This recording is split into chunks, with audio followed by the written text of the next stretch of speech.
जिंदगी में कुछ पाना हो तो खुद पर एतबार रखना।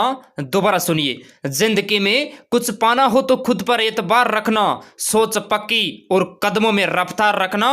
कामयाबी मिल जाएगी एक दिन निश्चित ही तुम्हें, बस खुद को आगे बढ़ने के लिए तैयार रखना। नमस्कार, जय हिंद। मैं महेंद्र बेजारनी, आप देख रहे हैं आर्मी स्टडी। एक बार फिर से बहुत बहुत धन्यवाद आप सभी का।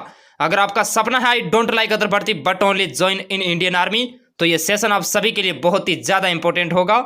एक बार पुनः सभी को जय हिंद, राधे राधे, जय श्री कृष्णा। ज्यादा बातें ना करते दोस्तों, हम फाइनली अपने सेशन की तरफ बढ़ते हैं। जिसने लाइक नहीं किया है लाइक कर देना, सेशन बहुत ही ज्यादा इंपॉर्टेंट होने वाला है।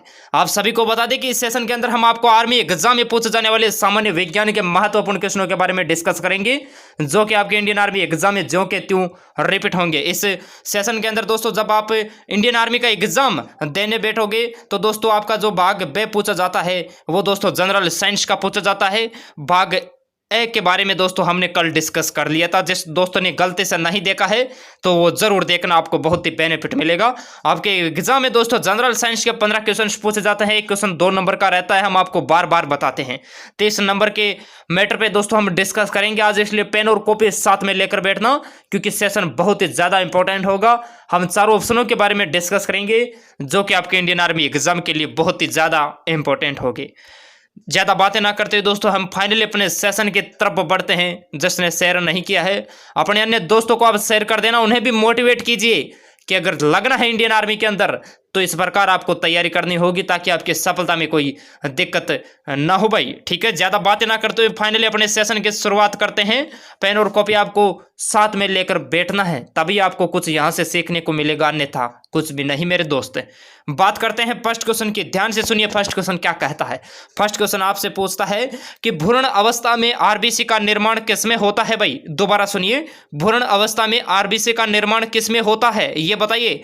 सोच समझ के और सटीक आंसर आपको देना है। क्वेश्चन कंफ्यूज वाला है मेरे दोस्त। अस्थिमज्जा, यकृत व प्लीहा, हेमोसाइटोमीटर या हेमोग्लोबिन, ये बताइए। बहुत ही अच्छा और शानदार क्वेश्चन है।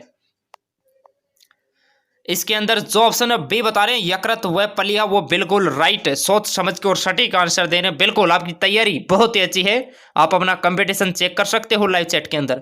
आपको बता दें दोस्तों कि आपके एग्जाम में क्वेश्चन ऐसे बनेगा कि एक वयस्क मानव में आरबीसी का निर्माण कहाँ होता है। तब आपको फटाक से आंसर देना है कि सर एक वयस्क मानव में आरबीसी का निर्माण है, ये अस्थि मज्जा में होता है। आरबीसी का जीवन काल आप जरूर ध्यान रखना भाई, 120 दिन का होता है, यह भी आप ध्यान रखना। आपके एग्जाम में डिफिकल्ट क्वेश्चन बन सकता है कि आरबीसी की संख्या किससे ज्ञात की जाती है। तो दोस्तों आरबीसी की संख्या है ये दोस्तों हेमोसाइटोमीटर से ज्ञात की जाती है। जिस दोस्त को नहीं पता है नोट कर लेना मेरे दोस्त। पूरा सेशन देखने के बाद आपके पास इतना कंटेंट हो जाएगा जो का त्यों आपके इंडियन आर्मी एग्जाम में रिपीट होगा वो कंटेंट। दोस्तों एग्जाम में क्वेश्चन बनता है कि मानव रक्त का लाल रंग या फिर आरबीसी का लाल रंग किसके कारण होता है। तो दोस्तों आरबीसी की फुल फॉर्म भी ध्यान रखना भाई, क्या होती है, लाल रक्त कणिकाएं, ठीक है ना। तो आरबीसी का लाल रंग है ये दोस्तों हीमोग्लोबिन के कारण होता है, ध्यान रखना मेरे दोस्त। बात करते हैं नेक्स्ट क्वेश्चन की, ध्यान से सुनिए। नेक्स्ट क्वेश्चन बहुत ही अच्छा और शानदार क्वेश्चन है। मानव शरीर की दूसरी सबसे बड़ी ग्रंथि कौन सी है।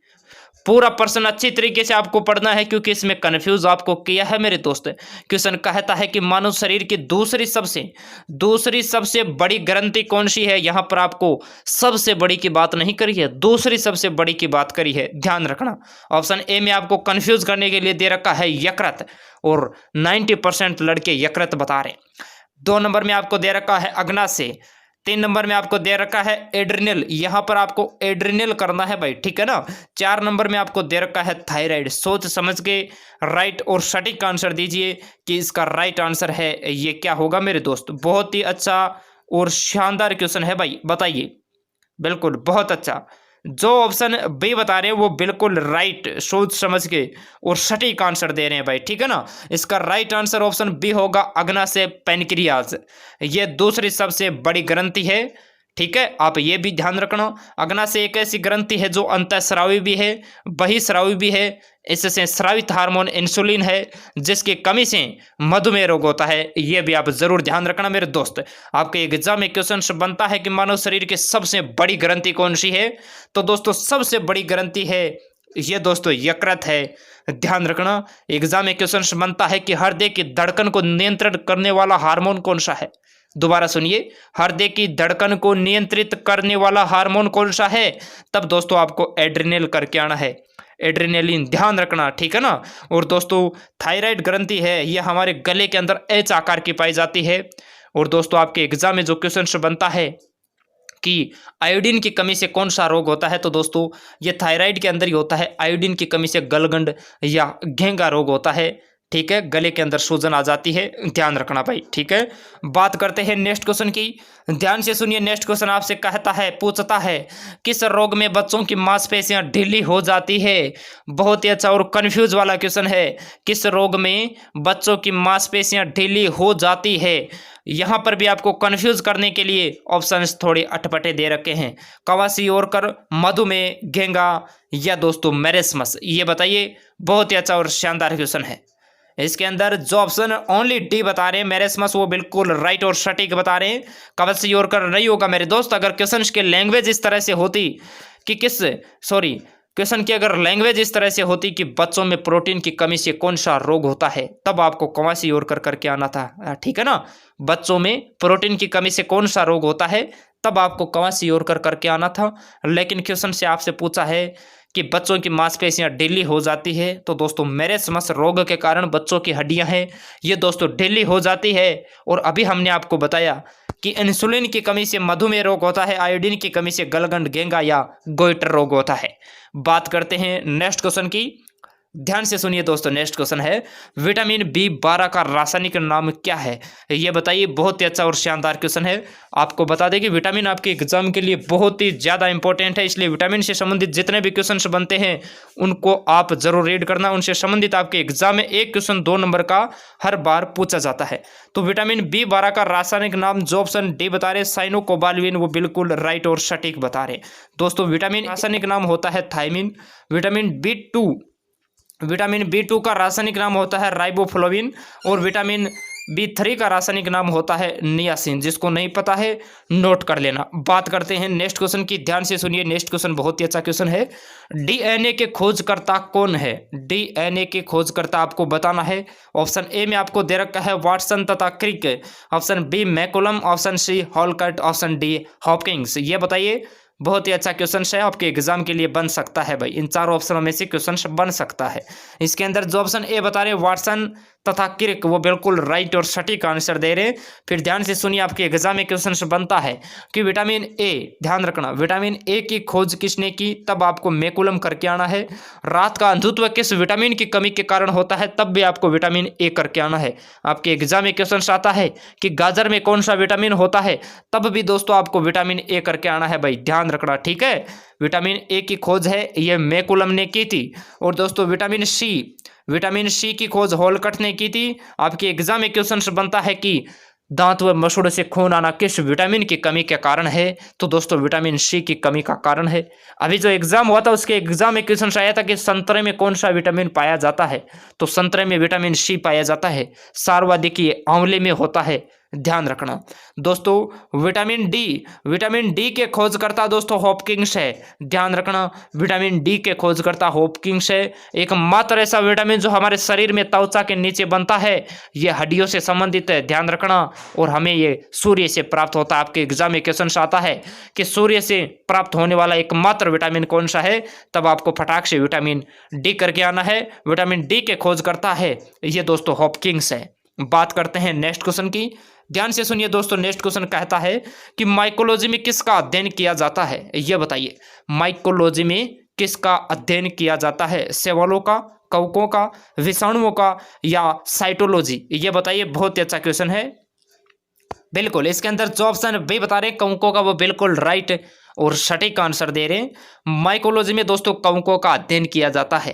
फाइकोलॉजी में दोस्तों सेवलों का अध्ययन किया जाता है। क्वेश्चन बनता है कि सेवलों का अध्ययन किस में किया जाता है, तो सेवलों का अध्ययन फाइकोलॉजी में किया जाता है। और मेरे दोस्त ध्यान रखना, विषाणुओं का अध्ययन है, ये दोस्तों वायरोलॉजी में किया जाता है। नोट कर लेना, जिसको नहीं पता है तो विषाणुओं का अध्ययन वायरोलॉजी में किया जाता है। और दोस्तों आपके एग्जाम में वेरी इंपॉर्टेंट क्वेश्चन बनता है कि कोशिका का अध्ययन क्या कहलाता है, कोशिका का अध्ययन किस में किया जाता है। तो दोस्तों कोशिका का अध्ययन है ये साइटोलॉजी में किया जाता है, यह आप जरूर ध्यान रखना। अब बात करते हैं नेक्स्ट क्वेश्चन की। सुनिए, नेक्स्ट क्वेश्चन कहता है कि दूरी मापने की सबसे बड़ी इकाई क्या है, ये बताइए। कैंडेला, पार्सेक, केल्विन या एम्पियर, ये बताना आपको। बहुत ही अच्छा क्वेश्चन है भाई, सोच समझ कर राइट और सटीक आंसर है ये आपको देना है। दूरी मापने की सबसे बड़ी इकाई, जो ऑप्शन बी बता रहे पार्सेक, वो बिल्कुल राइट और सटीक आंसर दे रहे हैं। ध्यान रखना, ज्योति तीव्रता का मात्रक कैंडेला होता है, ज्योति तीव्रता का मात्रक है ये कैंडेला होता है। ताप की दोस्तों ऐसा इकाई है ये केल्विन है। और दोस्तों विद्युत धारा का मात्रक है एम्पियर, ऐसा ही मात्रक। बात करते हैं नेक्स्ट क्वेश्चन की। सुनिए दोस्तों, नेक्स्ट क्वेश्चन आपसे पूछता है कि विद्युत ऊर्जा को ध्वनि ऊर्जा में रूपांतरण करने वाला उपकरण है। बहुत ही अच्छा और शानदार क्वेश्चन है, आपके एग्जाम में पूछे जाने की 100% चांस है। अगर ये नहीं पूछा जाएगा तो इन चारों ऑप्शनों में से डेफिनेटली पूछा जाएगा। विद्युत ऊर्जा को ध्वनि ऊर्जा में रूपांतरण करने वाला यंत्र आपको बताना है। इसके अंदर ओनली जो ऑप्शन बी बता रहे हैं लाउड स्पीकर, वो बिल्कुल राइट और सटीक बता रहे हैं भाई। लाउड स्पीकर है ये, विद्युत ऊर्जा को ध्वनि ऊर्जा में रूपांतरण करता है। और ठीक इसका अपोजिट ध्यान रखना, अगर एग्जाम में क्वेश्चन आ जाए कि माइक्रोफोन का क्या कार्य है, तो माइक्रोफोन है ये ध्वनि ऊर्जा को विद्युत ऊर्जा के अंदर कन्वर्ट करता है। और दोस्तों विद्युत मोटर, ध्यान रखना, विद्युत मोटर है ये दोस्तों विद्युत ऊर्जा को यांत्रिक ऊर्जा में कन्वर्ट करती है। और दोस्तों विद्युत सेल है ये दोस्तों रासायनिक ऊर्जा को विद्युत ऊर्जा के अंदर कन्वर्ट करता है। बात करते हैं नेक्स्ट क्वेश्चन की, ध्यान से सुनिए दोस्तों। नेक्स्ट क्वेश्चन आपसे पूछता है कि वायुमंडलीय दाब का एसआई मात्रक क्या है। और इसमें बहुत से लड़के बैरोमीटर करके आते हैं, लेकिन उनको यह नहीं पता। क्वेश्चन आपसे पूछने की कोशिश कर रहा है कि वायुमंडलीय दाब का एसआई मात्रक क्या है, न्यूटन, हर्ट्ज या बार, ये बताइए। बहुत ही अच्छा और शानदार क्वेश्चन है। इसके अंदर जो ऑप्शन डी बता रहे हैं बार, वो बिल्कुल राइट और सटीक आंसर दे रहे हैं दोस्तों। वायुमंडलीय दाब का एसआई मात्रक बार है। और दोस्तों अगर एग्जाम में क्वेश्चन आ जाए कि वायुमंडलीय दाब किस यंत्र से मापा जाता है, तब आपको बैरोमीटर करके आना है भाई, ठीक है। वायुमंडलीय दाब बैरोमीटर से मापा जाता है। और दोस्तों बल की ऐसा इकाई न्यूटन है और आवर्ती का मात्रक दोस्तों हर्ट्ज है। बात करते हैं नेक्स्ट क्वेश्चन की, ध्यान से सुनिए दोस्तों। नेक्स्ट क्वेश्चन कहता है कि एक्स किरणों की खोज किसने की, रदरफोर्ड, रॉन्टजन, कोल्ट या बेकुरल, ये बताइए। एक्स किरणों की खोज, जो ऑप्शन बी बता रहे हैं रॉन्टजन, वो बिल्कुल राइट और सटीक बता रहे। ध्यान रखना, आपके एग्जाम में क्वेश्चन बनता है कि अल्फा व बीटा कणों की खोज किसने की। तो दोस्तों अल्फा व बीटा कणों की खोज प्लस नाइट्रोजन की खोज भी दोस्तों रदरफोर्ड ने की थी। ध्यान रखना, जिसको नहीं पता है नोट कर लेना। दोस्तों एग्जाम में क्वेश्चन बनता है कि रिवॉल्वर का आविष्कारक कौन है। तो दोस्तों रिवॉल्वर की खोज है ये दोस्तों सैमुअल कोल्ट ने की थी। और दोस्तों ध्यान रखना, गामा किरणों की खोज है यह हेनरी बेकुरल ने की थी। ध्यान रखना। बात करते हैं नेक्स्ट क्वेश्चन की, ध्यान से सुनिए दोस्तों। नेक्स्ट क्वेश्चन 23 फरवरी एग्जाम में पूछा गया क्वेश्चन है, पानी का अधिकतम घनत्व होगा 0 degree centigrade, 4 degree centigrade, 100 degree centigrade या नन ऑफ दिस, ये बताइए। पानी का आपको अधिकतम घनत्व है, बिल्कुल जो ऑप्शन बी बता रहे हैं 4 डिग्री सेंटीग्रेड, वो बिल्कुल राइट और सटीक बता रहे हैं। एग्जाम में क्वेश्चन बनता है कि जल का गलनांक बिंदु कितना है। तो दोस्तों जल का गलनांक बिंदु है ये 0 डिग्री सेंटीग्रेड है। एग्जाम में क्वेश्चन बनता है कि भाई क्वथनांक कितना है पानी का, या जल का क्वथनांक कितना है। तो दोस्तों क्वथनांक है ये 100 डिग्री सेंटीग्रेड है। बात करते हैं नेक्स्ट क्वेश्चन की। नेक्स्ट क्वेश्चन दोस्तों टंगस्टन का रासायनिक संकेत बताना है भाई। बहुत ही अच्छा और शानदार क्वेश्चन है ये दोस्तों। जितने भी रासायनिक सिंबल्स है इनको रेड कर लेना, आपके एग्जाम में क्वेश्चन बनते हैं भाई। टंगस्टन का रासायनिक संकेत, जो ऑप्शन बी बता रहे हैं डब्लू, वो बिल्कुल राइट और सटीक आंसर दे रहे हैं। इससे पहले जितने भी लोग लाइव है आप ईमानदारी से लाइक कीजिए। जिस दोस्त ने लाइक नहीं किया है आप लाइक कीजिए। आपके एक लाइक से हमें मोटिवेशन मिलता है कि हम और अच्छा कंटेंट आपको प्रोवाइड करें, ताकि आपकी सफलता में कोई दिक्कत ना हो। क्योंकि मेरे दोस्त बार बार इंडियन आर्मी का मेडिकल फिजिकल नहीं होता, इसलिए आप लाइक कीजिए ताकि हम आपको और अच्छा कंटेंट प्रोवाइड कराएं। आपकी सफलता में इस बार कोई दिक्कत नहीं होनी चाहिए। आपको भारतीय सेना की वर्दी इस बार पहननी है, भले ही आपका एग्जाम 31 मई को हो। दोस्तों पोटेशियम का रासायनिक संकेत है ये के होता है, जो कि बहुत इंपॉर्टेंट है आपके एग्जाम के लिए। दोस्तों अगर सोने का आपको रासायनिक सिंबल पूछे तो सोने का AU होता है, चांदी का AG होता है। ठीक है, बात करते हैं नेक्स्ट क्वेश्चन की। नेक्स्ट क्वेश्चन कहता है कि बैटरी में कौन सा अम्ल उपस्थित होता है, ये बताइए भाई। बैटरी के अंदर कौन सा अम्ल उपस्थित होता है? जो ऑप्शन ए बता रहे हैं सल्फ्यूरिक अम्ल, वो बिल्कुल राइट और सटीक बता रहे हैं, सल्फ्यूरिक अम्ल H2SO4। भाई ध्यान रखना, ठीक है। चींटी के डंक में दोस्तों फार्मिक अम्ल होता है, चींटी के डंक में फार्मिक अम्ल होता है। फिर आपके एग्जाम में वेरी इंपॉर्टेंट क्वेश्चन बनता है कि पेट की अम्लीयता को दूर करने में, दोबारा सुनिए, पेट की अम्लीयता को दूर करने में किस अम्ल का प्रयोग किया जाता है? तब आपको फटाक से आंसर देना है कि पेट की अम्लीयता को दूर करने में HCl हाइड्रोक्लोरिक का प्रयोग किया जाता है। भाई ध्यान रखना, ठीक है। और दोस्तों संतरे के अंदर और खट्टे फलों के अंदर दोस्तों सिट्रिक अम्ल होता है, ध्यान रखना। बात करते हैं नेक्स्ट क्वेश्चन की, ध्यान से सुनिए दोस्तों। नेक्स्ट क्वेश्चन आपसे पूछता है कि मानव शरीर के किस अंग की हड्डी सबसे लंबी होती है? ये बताइए भाई, सबसे लंबी हड्डी है ये मानव शरीर के किस अंग की होती है? जांघ की होती है या टीबिया की होती है? भाई टीबिया की होती है या स्टेपीज की होती है या स्टेपेडियस की होती है, ये बताइए। बहुत ही अच्छा और शानदार क्वेश्चन है। इसके अंदर जो ऑप्शन ए बता रहे हैं जांघ की हड्डी, वो बिल्कुल राइट और सटीक आंसर दे रहे हैं दोस्तों। टीबिया की हड्डी है ये टांग के अंदर पाई जाती है। स्टेपीज है ये दोस्तों मानव शरीर की सबसे छोटी हड्डी है जो कि कान के अंदर पाई जाती है, स्टेपीज। ठीक है, और स्टेपेडियस से अगर एग्जाम में क्वेश्चन आ जाए कि मानव शरीर की सबसे छोटी मांसपेशी कौन सी है, तब दोस्तों आपको स्टेपेडियस करके आना है। बात करते हैं नेक्स्ट क्वेश्चन की, ध्यान से सुनिए दोस्तों। नेक्स्ट क्वेश्चन कहता है कि निम्न में से किसकी आघात वर्धनीयता अधिकतम है? और जो अभी एग्जाम हुआ था उसके एग्जाम में इस क्वेश्चन की लैंग्वेज ऐसे थी कि इनमें से कौन सी धातु कुलीन धातु है? ठीक है ना, तो क्वेश्चन की लैंग्वेज डिफिकल्ट हो सकती है, बाकी आंसर तो वही रहेगा मेरे दोस्त। निम्न में से किसकी आघात वर्धनीयता अधिकतम है? चांदी, हीरा, प्लेटिनम या सोना, ये बताइए। इसके अंदर जो ऑप्शन डी बता रहा है सोना, वो बिल्कुल राइट और सटीक बता रहा है। भाई सोना है ये एक आघात वर्धनीयता धातु है, कुलीन धातु है, ध्यान रखना। इसका रासायनिक सिंबल AU होता है भाई, ठीक है। प्लेटिनम सबसे कठोर धातु है, सबसे कठोर पदार्थ हीरा है, ठीक है, ध्यान रखना भाई, ठीक है। अब आप बताइए इसमें आप कितने क्वेश्चन करते हो? अगर आप दोस्तों इन 15 में से आप 12 प्लस करते हो तो मान के चलिए आपकी तैयारी GS की बहुत ही अच्छी है। आराम से आप एग्जाम में 15 में से 15 क्वेश्चन अटेम्प्ट आराम से कर सकते हो मेरे दोस्त, ठीक है। मैं उम्मीद करता हूं दोस्तों क्लास आप सभी को अच्छी लगी होगी। अगर अच्छी लगी है तो जाते जाते आप प्यार से दिल से लाइक कीजिए, अपने अन्य दोस्तों को आप शेयर कीजिए, जितने भी आपके ग्रुप्स हैं उनमें आप शेयर कीजिए, उनको मोटिवेट कीजिए इंडियन आर्मी के प्रति कि आपको भी तैयारी इसी अकॉर्डिंग करनी है। चैनल पर नया है, चैनल को आप सब्सक्राइब कीजिए ताकि जब भी क्लास होती है क्लास के 30 मिनट पहले आपको घर बैठे नोटिफिकेशन मिल जाएगा। बाकी इसी जोश और जुनून के साथ आप तैयारी कीजिए। जिस तरह से आपने फिजिकल किया था बिल्कुल उसी तरह से आपको इंडियन आर्मी का रिटन है ये पार करना है मेरे दोस्त, ठीक है। जय हिंद, वंदे मातरम। मिलते हैं आप सभी को नेक्स्ट सेशन के साथ। खुश रहिए, मस्त रहिए, भारत माता की जय।